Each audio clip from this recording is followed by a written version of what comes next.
area in Carroll County. So there's still some life in terms of additional shower and thunderstorm chances over southern Missouri and northern Arkansas.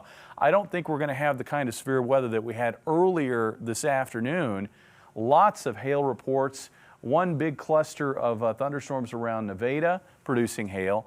Also, we had a broken line of thunderstorms from around Lake of the Ozarks east across Pulaski County, Phelps County, and Dent County. Lots of reports of hail of at least golf ball size, and in some cases upwards of maybe baseball size. As far as the photos, we've seen quite a few of them. Here's a picture that was sent in by Dakota Hampton of quarter-size hail. This is in Nevada, Missouri. There's your quarter, and you can see that hailstone right there, a little bit larger than a quarter. And then Vera sending in this photo.